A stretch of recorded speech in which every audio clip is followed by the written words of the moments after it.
mempunyai tanda-tanda yang mereka ini diganggu. Dan makhluk halus itu juga akan berada di tempat-tempat seperti mana tasik, seperti mana laut dan sebagainya.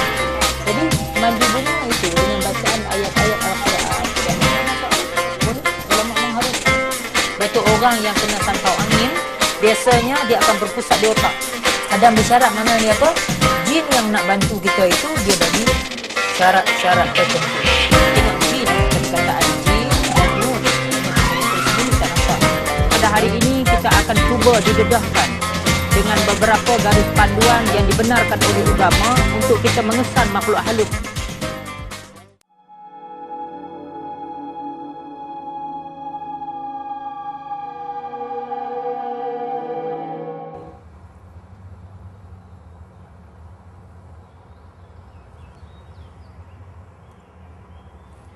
Okey, Assalamualaikum warahmatullahi wabarakatuh.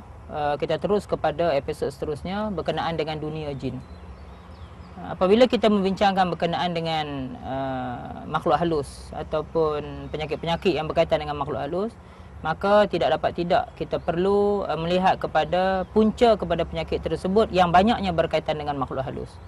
Jadi di sini dalam dunia jin ini akan didedahkan di antaranya kawasan-kawasan ataupun tempat yang selalu diduduki oleh makhluk halus. Jadi kalau kita melihat di sini, biasanya makhluk halus ini akan berada di kawasan-kawasan bukit yang akan berada pada yang kita kategorikan pokok-pokok yang luar biasa, seperti punya pokok-pokok yang besar. Dan makhluk halus itu juga akan berada di tempat-tempat seperti mana tasik, seperti mana laut dan sebagainya. Jadi apabila kita mengunjungi tempat-tempat seperti ini, ada beberapa panduan dan garis panduan yang perlu diikuti oleh khususnya orang yang beragama Islam, supaya mereka ini hanya dapat berlindung dengan Allah Subhanahu Wa Taala dan tidak berlindung dengan makhluk-makhluk yang lain. Jadi kalau kita melihat kepada planet bumi ini, boleh dikatakan 72% ianya terdiri daripada air. Maka 72% yang terdiri daripada air itu, maknanya air itu sahaja sudah terdapatnya makhluk halus tersebut dan manusia tidak menghuninya.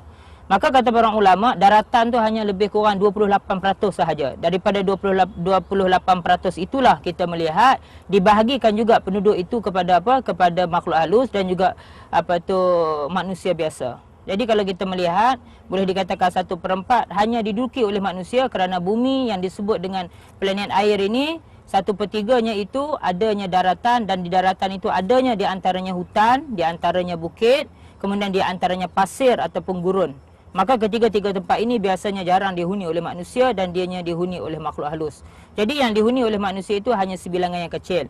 Boleh saya katakan di sini manusia sebenarnya berjiran dengan makhluk halus, dalam erti kata lain, manusia ini perlu menjaga etika dengan makhluk halus. Sebab itulah seringkali kita melihat manusia-manusia yang diganggu oleh makhluk dalam keadaan mereka tidak sedar, apabila mereka pergi ke pantai untuk mereka pergi ke pantai untuk pergi ke tasik atau pergi ke tempat-tempat tertentu untuk rekreasi, tapi sebenarnya mereka itu pergi berhadapan dengan makhluk tadi yang akhirnya boleh mengancam kehidupan mereka.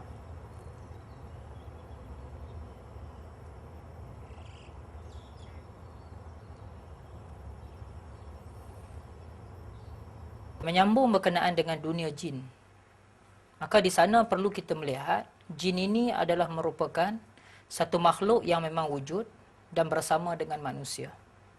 Jadi apabila kita melihat berkenaan dengan jin, maka kita perlu mengetahui berkenaan dengan dunia jin. Seperti mana hari ini orang nak mengenali artis, maka dia kena mengetahui dunia artis. Hari ini kita melihat orang nak mengetahui berkenaan dengan perniagaan, dia perlu tahu dunia perniagaan. Begitulah juga dengan kita, apabila kita nak mengetahui berkenaan dengan jin, maka kita juga perlu mengetahui berkenaan dengan dunia jin. Okey, satu yang pertama yang kita nak sebut, yang selalu diperkatakan pada hari ini, jin ini adakah merupakan satu benda yang wujud ataupun sekadar mitos semata-mata? Ini satu persoalan. Jadi di dalam Islam, jin ini adalah merupakan satu benda yang memang wujud. Apa bukti dia?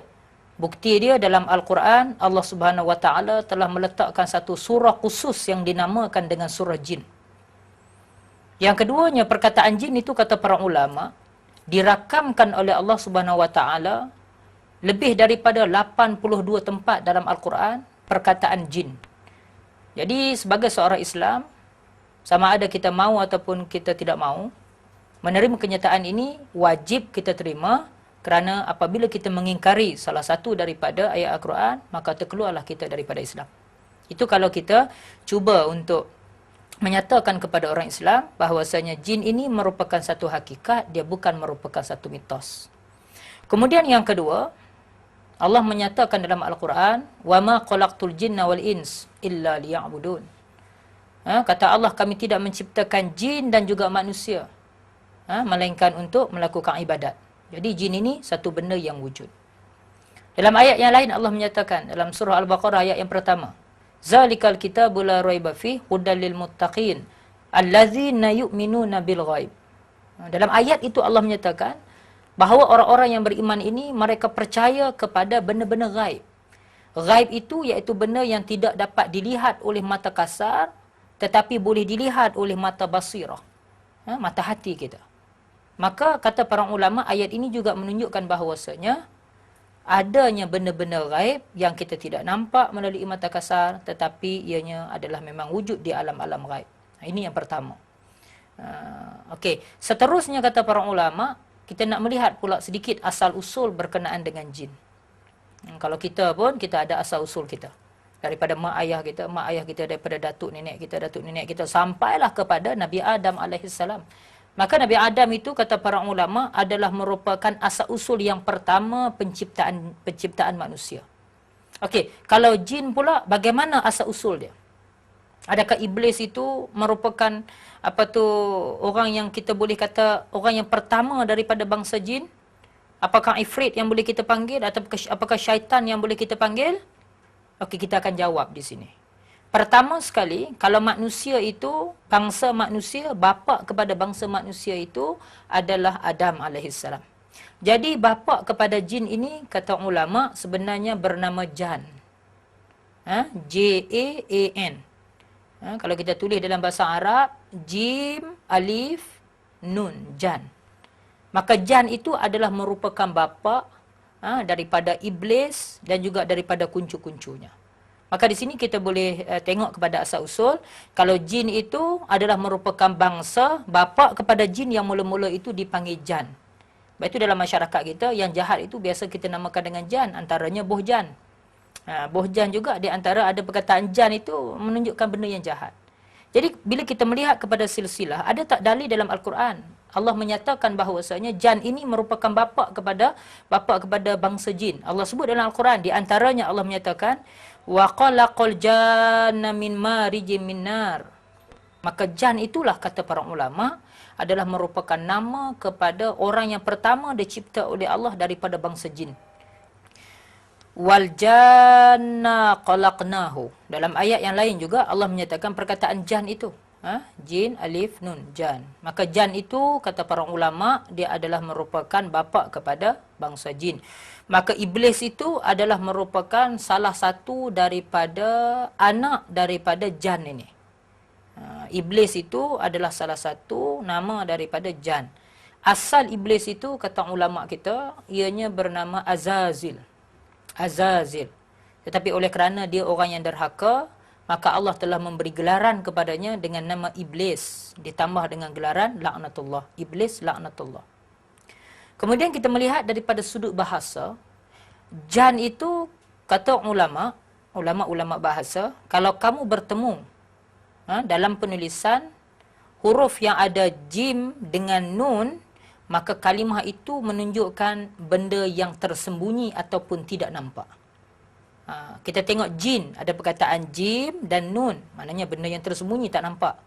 Janin pun sama juga, benda yang kita tidak nampak. Memerlukan alat baru kita boleh melihat janin. Majnun, orang gila, di mana jin itu terletak di otaknya, pun sama juga, benda yang kita tidak nampak. Yang boleh kita nampak, jin ni satu je, Jin Samsudin. Itu je yang boleh kita nampak sebab dia manusia, nama kepada salah seorang manusia. Kemudian kata para ulama, itu berdasarkan kepada ayat Quran yang mana kita melihat sedikit berkenaan dengan asal-usul jin. Okey, daripada sudut hadis Nabi SAW, apakah jin itu wujud? Nabi sebut dalam hadisnya. Yang pertama Nabi kata apa? Al-jinnu salah satu asnaf. Jin itu, kata Nabi, ada 3 jenis. Satu jenis yang disebut oleh Nabi yatiruna fil hawa. Jin yang jenis duduk di udara. Jin jenis duduk di udara ni, kalau dalam bahasa kita, jin yang jenis first class. Jin yang jenis nombor 1. Jin ini antara jin yang disebut dengan jin Ifrit. Pernah kita tengok dalam TV bagaimana David Copperfield yang dilempar daripada atas, tanpa pakai payung terjun boleh turun dengan selamat. Siapa yang memegangnya? Jinlah pada ketiga itu yang sedang memegangnya, yang disebut dengan jin jenis Ifrit. Ini jin jenis kuat. Yang kedua kata Nabi SAW, fasinfun wasinfun hayatun wal kilab. Jin yang kedua kata Nabi, iaitu jin yang terdiri daripada jenis binatang. Biasanya jenis binatang berbisa, seperti mana ular, kalajengking, seperti mana anjing dan sebagainya. Sebab itu dalam istilah orang tua kita, bila pada waktu malam ada seekor anjing yang menyalak depan rumah kita, yang mana salakkan dia itu salakkan yang panjang. Saya pun tak pandai nak buat. Mungkin tuan-tuan ada perempuan boleh buat praktikal kat rumah. Salak yang panjang itu dipanggil dengan istilah bahasa kita salak hantu. Salak hantu itu maknanya jin anjing ini dia boleh nampak. Nanti kita akan sampai pada satu tajuk makhluk-makhluk yang boleh nampak syaitan ataupun jin ini. Okey, apa yang perlu kita buat kalau binatang ini kita jumpa di tengah jalan? Apa yang perlu kita buat kalau binatang jenis ini berada dalam rumah kita? Okey, kalaulah sekiranya ular masuk dalam rumah kita, contoh. Lepas itu Nabi ajar kepada kita, kalau ular masuk ke dalam rumah kita, jangan terus dipukul. Apa yang boleh kita buat? Kita halau dia ataupun kita seru dia. Kalau kamu ini jin, kamu keluar. Seru itu, kita seru 3 kali. Dalam riwayat kata, kita kena bagi dia duduk 3 hari kat rumah kita. Maknanya kalau jin duduk rumah kita, kita kena tidur hotel lah. 3 hari. Jadi kita boleh buat, sama ada kita halau dia 3 kali. Kalau dia tidak keluar, waktu itu kata para ulama, kita boleh pukul dia. Okey, pernah berlaku dalam sejarah Islam, ada seorang ulama yang telah memukul jin. Dia masuk-masuk, dia tak halau, terus dia pukul.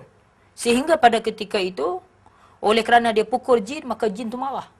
Jin menggunakan segala kekuatannya, menggunakan segala sihirnya untuk membawa ulama ini masuk di alam jin, sehingga pada ketika itu berlakulah yang disebut dengan ulama ini ditangkap dan dibicarakan di mahkamah jin. Sebab itu bila kita bincang nanti, kita boleh melihat. Bila saya sebut dunia jin ni, kita jangan ingat jin itu seperti mana dalam cerita Ahmad Al-Bahab. Jin tak pandai pakai kod, jin tak pandai. Jin macam kita. Bahkan kadang-kadang jin ini daripada sudut teknologi lebih advance daripada kita. Jadi bila kita sebut jin, pertama kata ulama, dia hidup macam kita.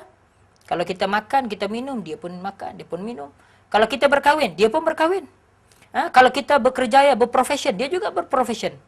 Itu jin. Kalau kita beragama, agama Islam, kemudian Hindu, dia pun sama. Kalau kita berideologi, dia pun berideologi. Dalam arti kata lain, 80%, 90% jin itu mirip seperti mana kita, cuma dia berada pada alam yang kita tidak nampak. Okey, balik pada cerita kita tadi. Maka yang kedua kata Nabi, jin itu biasanya dia akan bertukar. Dia akan bertukar untuk boleh merubah dia punya wajah dia yang terdiri daripada anjing ataupun kalajengking tadi. Yang ketiga kata Nabi SAW, wasim pun yahilun. Kata Nabi SAW, yang ketiga jin ni jenis berpindah randah. Okey, jin jenis berpindah randah ni, ulama perubatan kata antaranya jin apabila seseorang itu terkena histeria. Cuba kita tengok orang kena histeria. Seorang kena, biasa yang kedua akan kena. Kita rawat yang kedua, yang ketiga akan kena. Jin itu dia berpindah randah.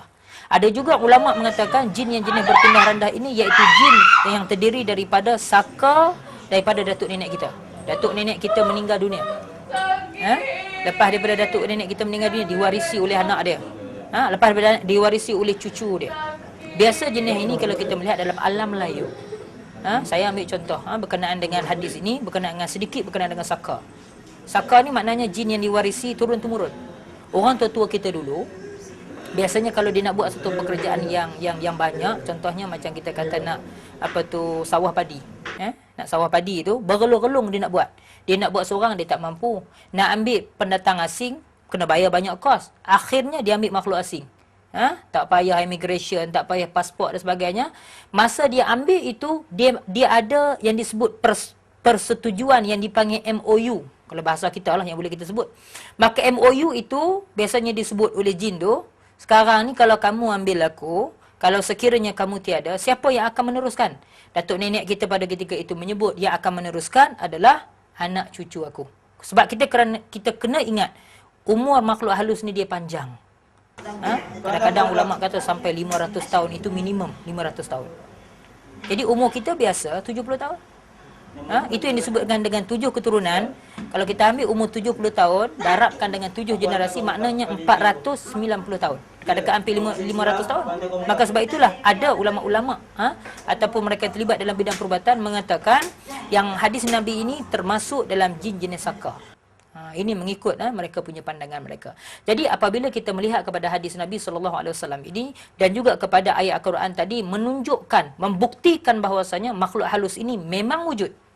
Okay, dalam masyarakat kita dia ada 2 golongan. Satu golongan, pertama golongan ni dia percaya. Golongan ni dia tidak percaya kewujudan makhluk halus. Golongan tak percaya ni kita letak sebelah. Kita ambil golongan yang percaya. Okay, golongan yang percaya pula dia terbahagi pada 2.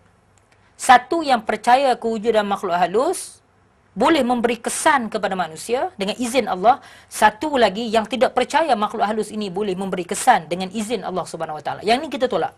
Kita nak bincangkan makhluk halus ini boleh memberi kesan kepada manusia dengan izin daripada Allah Subhanahu Wa Taala yang kita namakan di atas sihir. Hari ini orang bertanya, adakah sihir itu boleh berlaku? Maka kita jawab, sihir itu boleh berlaku. Kerana sihir itu berlakunya kompromi di antara jin dan dengan manusia. Ada tak dalil dalam Al-Quran? Ada. Allah sebut dalam Al-Quran, wa annahu kana rijalun minal ins ya'uzuna birijalin minal jin fazaduhum rahaqa. Allah kata sesungguhnya terdapat segolongan daripada manusia yang memohon pertolongan daripada kelompok jin. Allah sebut fazaduhum rahaqa. Mereka itu sesat. Mereka itu pasti ditipu oleh syaitan. Maknanya di sini ada kompromi. Inilah yang sebenarnya yang ditegah oleh Islam. Yang hari ini yang kita cuba nak memberi penerangan kepada masyarakat supaya jangan bersahabat. InsyaAllah nanti kita akan bincang satu tajuk khusus berkenaan dengan apa? Berkenaan dengan hukum kita bersahabat ataupun kita menggunakan khadam. Okey, itu yang ketiga. Yang keempat yang kita nak sebut sedikit berkenaan dengan tempat tinggal jin. Tempat tinggal jin. Sebab apa perlu kita tahu tempat tinggal jin? Supaya kita apabila pergi ke tempat-tempat yang kita sebut jin ada, kita kena berhati-hati. Kita tidak boleh sewenang-wenangnya kita pergi. Maknanya kalau kita pergi di laut, kita tidak boleh sewenang-wenangnya bercakap benda yang sewenang-wenangnya. Kita pergi ke bukit, bercakap benda yang tidak wajar kita bercakap, tidak dibenarkan.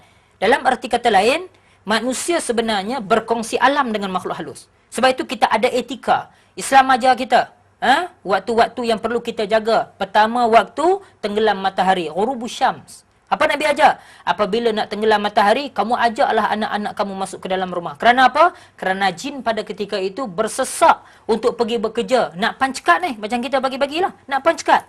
Jin pun sama juga. Sebab itu kata para ulama, waktu itu tahan anak-anak kamu, jangan biar dia keluar. Sebab itu saya katakan tadi, manusia ni dia berkongsi alam dengan makhluk halus. Jadi sebab itu perlunya agama. Perlunya agama, perlunya kita berdoa disebabkan kerana apa? Kerana kita berkongsi alam. Dalam arti kata lain, etika kita dengan jin itu kita perlu jaga melalui kaedah agama. Jangan jaga melalui kaedah lain. Ada orang dia percaya kewujudan makhluk halus. Dia menggunakan benda-benda tertentu supaya makhluk halus ni takut. Itu tidak benar dan tidak wajar. Contoh kita ambil, ada setengah itu dia nak rawat rumah dia. Dia letakkan kemian arak di belakang pintu. Dengan tujuan supaya bila syaitan tu datang, bila jin tu datang, bila dia tengok, bila dia tengok benda ni, dia akhirnya dia makan kemian tadi, bila dia kenyang dia balik, akhirnya dia tidak mengganggu tuan rumah. Maka benda-benda yang macam ni sewajarnya kita buang. Kita kena keluarkan. Ini adalah benda-benda khurafat yang perlu kita jaga. Jadi balik kepada persoalan tadi, tempat tinggal jin. Okey, pertama kita kena lihat jin ini biasanya tinggal di air. Okey, planet kita dipanggil planet air. Kerana 28% adalah air, 72% adalah 72% adalah air, 28% adalah darat. Jadi kalau kita lihat macam ni, 1/3 sebenarnya sudah dikuasai oleh makhluk halus. 1/3. 1/3 dikuasai oleh manusia, 2/3 dikuasai oleh makhluk halus. Okey, dalam 1/3 yang dikuasai oleh manusia pada ketika itu dibahagikan pula. Yang 28% yang darat tu dibahagikan pula. Pertama apa? Pertama, Bukit Bukau. Atas darat. Tapi Bukit Bukau jarang orang duduk. Yang biasa duduk adalah makhluk halus. Hutan makhluk halus duduk. Kalau kita lihat dalam negara kita banyak hutan. Negara-negara luar pun banyak hutan. Gurun, padang pasir, makhluk halus duduk. Kalau kita nak kira lah, kata para ulama, dalam ruang lingkup macam tu pun 28% tadi, 1/3 pun sukar untuk dihuni oleh manusia. Kerana apa? Dalam rumah manusia pun ada juga jin. Yang disebut dengan jin yang tumpang kita. Jin Islam, bila kita makan bersama, jin akan turun daripada sebelah atap, akan makan bersama dengan kita.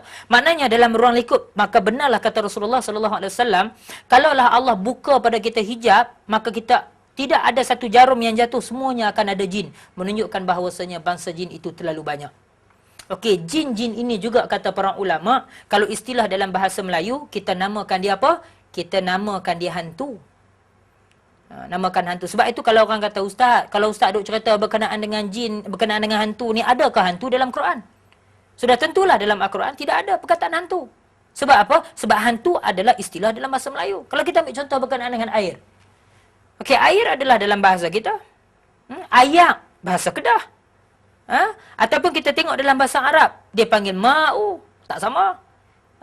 Kemudian yang ketiganya, kalau kita panggil bahasa Arab, water. Maka kalau benda itu pun tidak sama, apatah lagi dengan nama-nama yang ada dalam Al-Quran. Sebab itu kalau orang mengatakan hantu itu tidak wujud, sebenarnya tidak benar.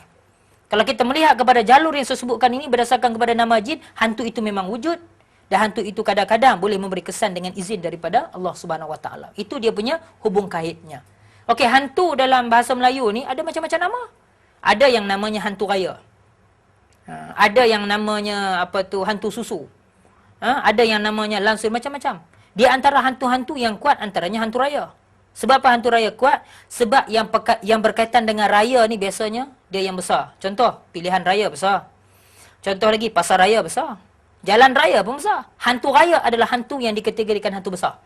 Sebab itu kalau tuan-tuan pernah pergi di pameran hantu, tuan-tuan boleh tengok macam-macam kategori hantu dan macam-macam dia punya biro dan portfolio dia. Maknanya gerak kerja yang dia buat.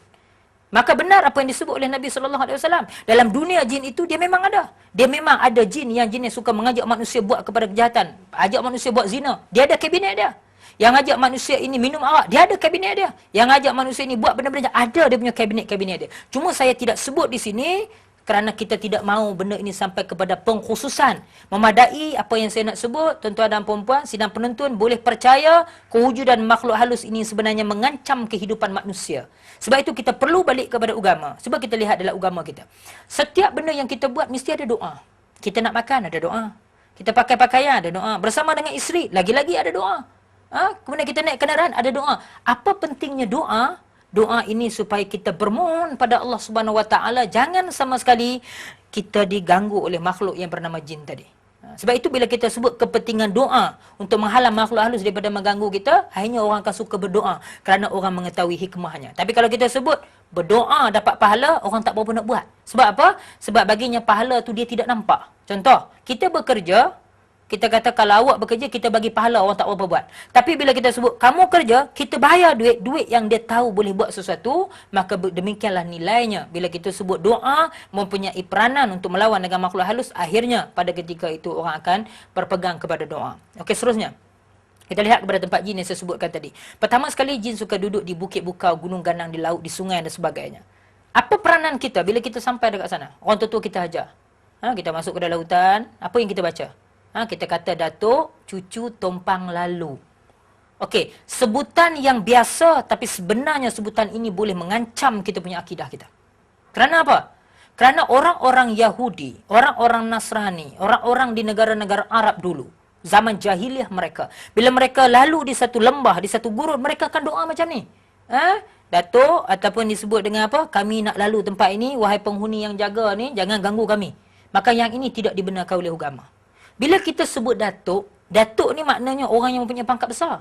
Kita isbatkan diri kita ini kepada apa? Kepada cucu. Maknanya taraf kita rendah. Sedangkan Allah meletakkan kita ini lebih tinggi daripada makhluk tadi.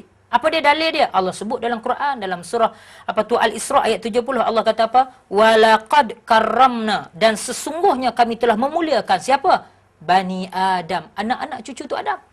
Kalau Allah dah muliakan kita, kenapa kita mesti tunduk kepada makhluk halus? Jadi ini antara ucapan-ucapan yang kita kena buang. Ini amalan-amalan khurafat yang kita kena tolak. Kerana dia boleh mengganggu gugat, mengurangkan keyakinan kita kepada Allah Subhanahu Wa Taala. Jadi makhluk halus itu, dia suka duduk di tempat yang saya sebutkan tadi. Di antaranya lagi, tempat tinggalnya itu adalah apa? adalah yang disebut dengan kubur. Kubur. Antaranya lagi tempat kotoran. Antaranya tandas. Baik itu orang tua-tua dulu, tentu ada perempuan, cuba kita tengok. Bila mereka buat rumah, tandasnya jauh daripada rumah. Kita biasanya tandas dalam rumah. Okey, rumah kita yang ada tandas itu maknanya dalam rumah kita sudah ada satu istana iblis, satu istana syaitan. Satu istana syaitan. Jadi sebab itu bila kita duduk dalam tandas, kita jangan duduk lama-lama. Kerana pada ketika itu syaitan duduk dekat situ.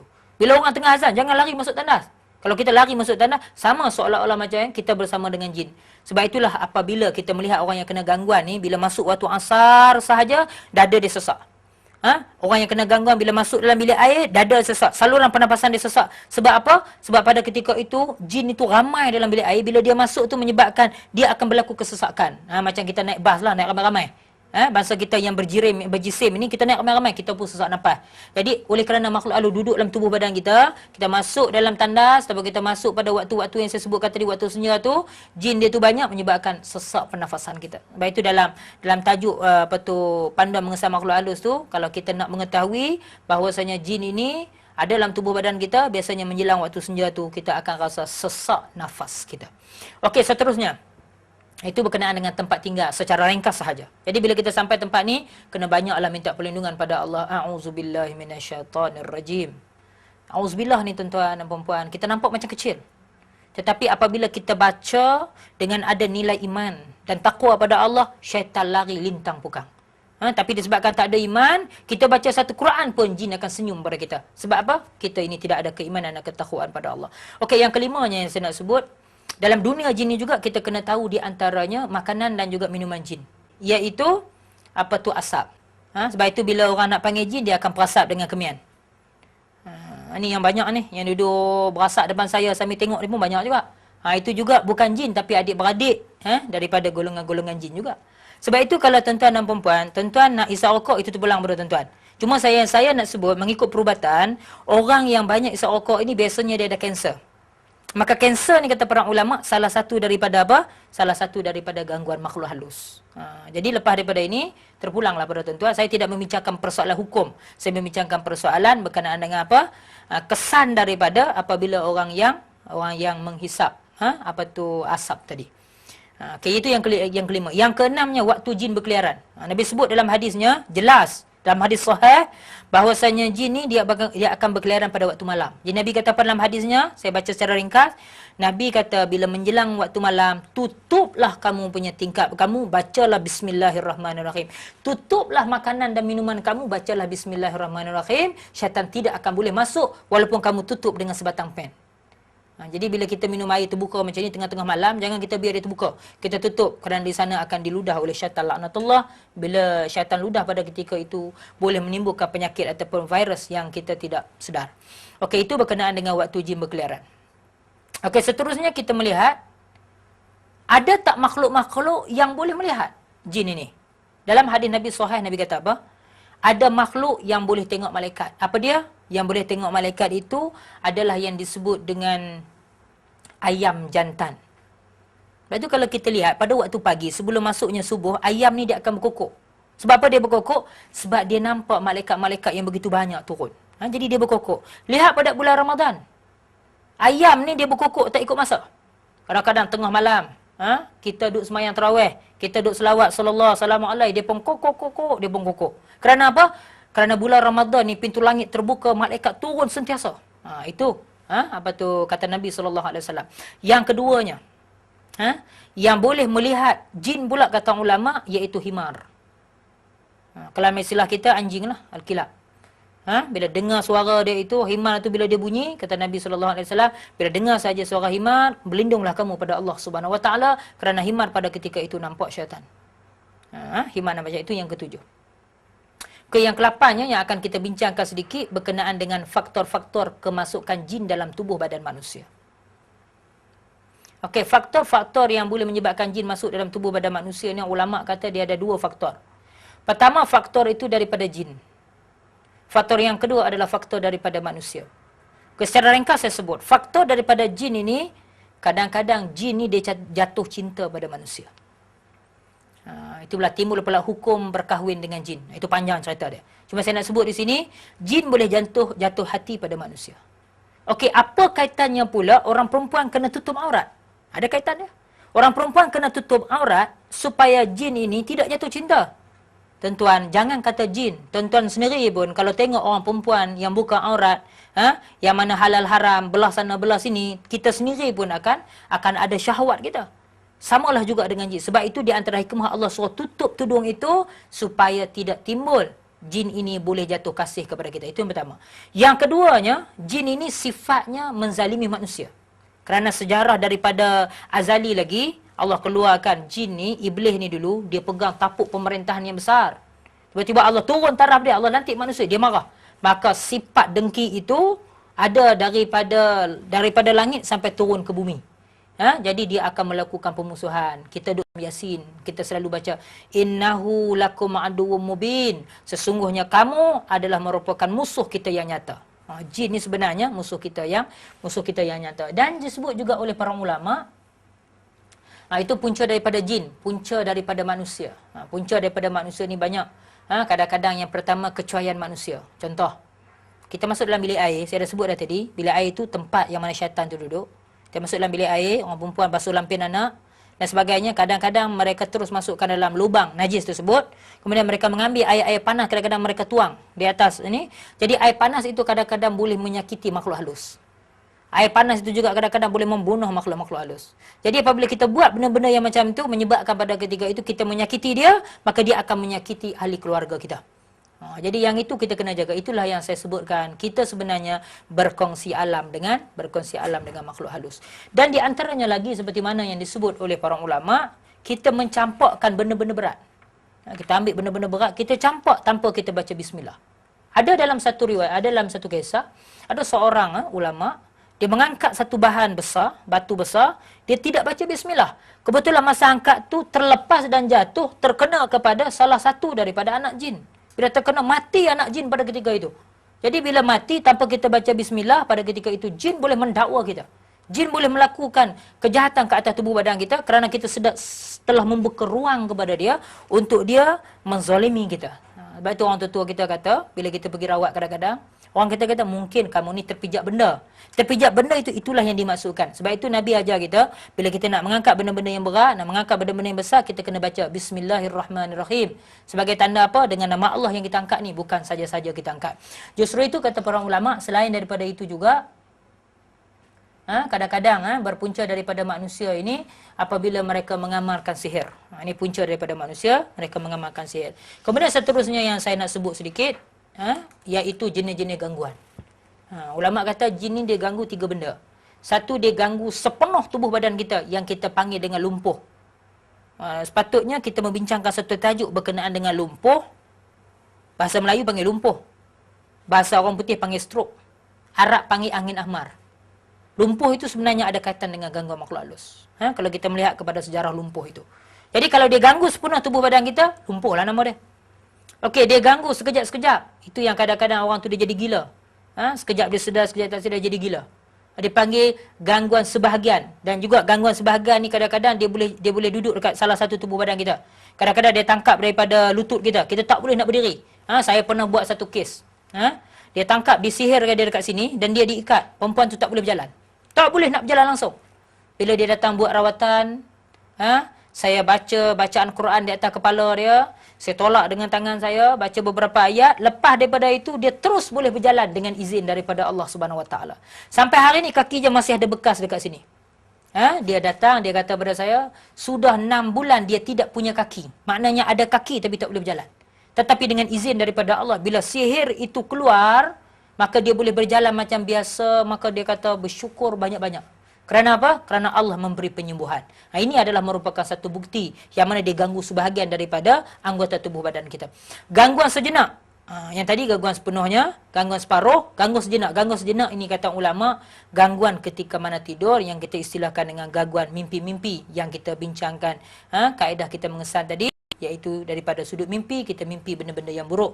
Dan yang terakhir yang saya nak sebut dalam dunia jin ini, kita kena ingat, jin biasanya dia akan serang tempat-tempat utama kita. Pertama, jin akan serang antaranya adalah otak kita. Sebab itu orang yang kena santau angin, biasanya dia akan berpusat di otak. Dia boleh dikontrol di otak. Menyebabkan pada ketika itu, segala arahan yang dia buat itu, biasanya dia tidak akan menggunakan otaknya yang waras. Maksudnya dia boleh duduk kat otak. Yang keduanya, dia akan duduk di sendi-sendi utama. Yang saya contoh tadilah, sendi utama, bawah-bawah lengan dan sebagainya, dia akan duduk kat pinggang-pinggang. Kemudian yang ketiga, kata para ulama, serangan jin itu di mata. Ingat, jin ni dia suka duduk tempat berlubang. Mata, hidung, mulut. Lepas tu bila kita lihat, orang yang kadang-kadang kena gangguan, saya buat satu kes di Putrajaya. Ada seorang perempuan ni, apabila dia sebut sahaja dia nak berkahwin, mata dia tidak nampak. Katalah ada orang datang meminang dia, bila sebut je, ya, mata dia mula tak nampak. Lepas angkat nikah aja, pap, terus mata dia buta. Hari ini, dia cuba nak bercerai. Bila proses nak bercerai tu, mata dia mula nampak. Bercerai sahaja, terus nampak. Ini benar-benar, dia duduk di mata. Sebab itu kadang-kadang kita rawat orang-orang yang tidak nampak setelah dikesan oleh doktor, tak ada apa masalah tapi tak nampak. Berkemungkinan mereka ini sedang diganggu oleh daripada sudut matanya. Macam black magic itu, semua dia ganggu mata. Black magic tu, dia main dekat mata kita supaya benda itu nampak real, pada hakikatnya tidak seperti mana yang dia buatkan. Kemudian seterusnya dia berada di telinga kita. Telinga kita. Sebab itu kita lihat dalam semayang, kenapa kita mesti basuh muka semua? Kerana di muka tu ada mata, ada hidung, ada mulut. Ada 5 panca indera yang tidak boleh kesan makhluk halus. Pertama sekali mata. Mata ni kalau duk nampak kelibat, duk nampak benda-benda lain, mata itu dikategorikan sakit. Orang tu kena rawat. Yang keduanya hidung. Kadang-kadang dia duduk, dia bau wangi, kadang-kadang dia bau busuk. Itu adalah tanda makhluk halus itu sudah berada di kawasan tersebut. Yang ketiganya telinga. Ada setengah orang tu dia diganggu, dia dengar bisikan. Dia dengar bunyi bisikan, dia dengar bunyi macam-macam tiup dekat telinga dia yang ini. Kemudian yang ketiganya dia akan ganggu mulut kita, yang selalu kita tengok orang meracau. Orang meracau ataupun orang melatah. Tuan-tuan cuba tengok orang melatah. Bila dia melatah je, kadang-kadang bahasa Siam dia boleh bercakap. Asalnya dia tak boleh cakap. Orang melatah ni kadang-kadang, daripada dia tak boleh bersilat, dia boleh bersilat. Ni yang melatah. Macam mana dia boleh buat pada ketika itu? Sebab itu kata para ulama, orang yang melatah ini, sebenarnya dia satu penyakit yang mungkin dia ada kaitan dengan genetik. Genetik itu dia ada kaitannya dengan saka datuk nenek dia. Yang ni perlu kita cek, perlu kita rawat. Jangan kita menganggap dia satu benda biasa. Dan adanya lagi dia berada di mulut manusia. Mulut manusia tempat-tempat yang berlubang. Dan kadang-kadang dia berada di ari-ari kita. Dan bagi orang perempuan kadang-kadang dia berada di rahim dia. Itu bagi orang perempuan itu agak lebih detail. Dia berada di rahim. Kalau kita nak tahu orang tu kena gangguan, biasanya dia akan kena istihadah. Darah berpanjangan, period berpanjangan. Itu bila kita cek, kadang-kadang dia itu terdiri daripada orang-orang yang terkena gangguan daripada makhluk halus. Jadi tuan-tuan dan puan-puan dirahmati Allah, itulah sahaja yang dapat kita bincangkan. Dunia jin ini sebenarnya mengancam kehidupan kita. Tujuan untuk kita kenal jin ini bukan untuk kita tunduk kepada dia, tetapi kita kenal makhluk jin ini untuk kita lebih beretika apabila kita pergi kat tempat dia dan kita memohon perlindungan mutlak kepada Allah Subhanahu Wa Taala. Jadi itu sahaja berkenaan dengan dunia jin. Insya-Allah moga-moga kita akan dilindung oleh Allah Subhanahu Wa Taala. Aqulu qawli hadza wa astaghfirullahal azim wa lakum. Assalamualaikum warahmatullahi wabarakatuh.